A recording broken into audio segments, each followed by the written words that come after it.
ஆலயத்துக்கும் ஒரு பாட்டு வரும். அந்த பாடல் இந்த ஆலயத்தில் நித்தம் ஒலிக்க வேண்டும் என்ற. ஏன்னா எனக்கு நிறைய வருத்தம், அதிகமான ஆலயங்களுக்கு நாங்க பாட்டு போட்டு கொடுத்துருவோம். எந்த ஆலயத்திலும் அந்த பாடல் ஒலித்தது கிடையாது.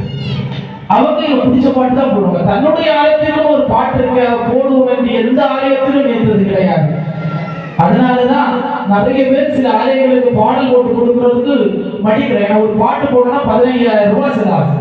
15,000 ரூபாய் செலவு பண்ணி ஒரு பாட்டை கொண்டு ஒரு ஆலயத்துல கொடுத்தா அந்த பாட்டு 3 நாள் ஓடும். அதுக்கடுத்து அந்த பென்ட்ரைவையும் காணாது, சீடியையும் காணாது. நாங்க மட்டும் யூடியூப்ல போட்டு டெய்லி கேட்டுட்டே இருக்கும். உண்மைதானே? அதனால நிறைய பேர் பயப்படுறது. ஆலயத்துக்கு நம்ம இப்போ ஒரு 15,000 ரூபாய் நம்ம தந்த பணம் தான். இந்த படத்தை போட்டோம்னா அந்த படத்தில் வருகிற பாடல் தினமும் அம்மையின் முன்னால் ஒலிக்க வேண்டும் என்ற எண்ணம் எங்களை போன்ற இறைவனை பாடுவதற்கு நிச்சயமாக இருக்கும். அதை கேட்கிற வாய்ப்பு கிடைச்சா இன்னும் சந்தோஷமா இருக்கும். ஒரு ஆலயத்துல நம்ம பாடின பாட்டு பாடுது, அதை கேட்கும் போது ரொம்ப சந்தோஷமா இருக்கும். இன்னும் அம்மனுக்கு பாடணும்னு தோணும்.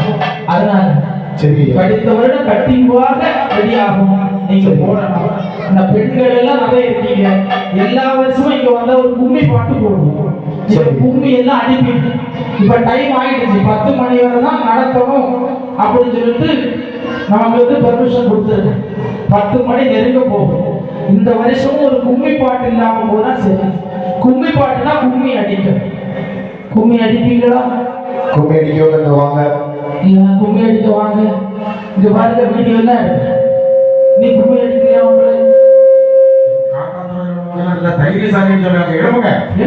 கையை தட்டுங்க. நான் வீடியோ எல்லாம் பார்த்து டான்ஸ் ஆடினதெல்லாம் பார்த்தேன். இந்த காட்டாத்தூர்ல உள்ள மக்கள் மேடையில டான்ஸ் ஆடினதெல்லாம்.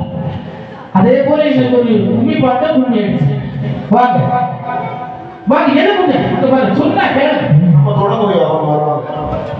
வாங்க நேராகுது. வாங்க ஓடியா எழுதுறா. அப்படியே படவே எல்லாரும் வளர்ச்சி எழுதுவாங்க. ஓடியா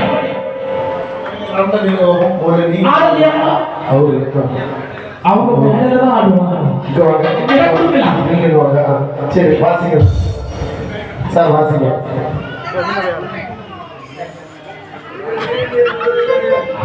பாத்தீங்களா, சின்ன பிள்ளைங்க வந்து பெரியவங்களும் வாங்க. அம்மா முன்னாலே ஆடுறோம். ஐயா முன்னாடி பெருமையா சொல்றாங்க பெண்கள் எல்லாம். பாருங்க பாருங்க.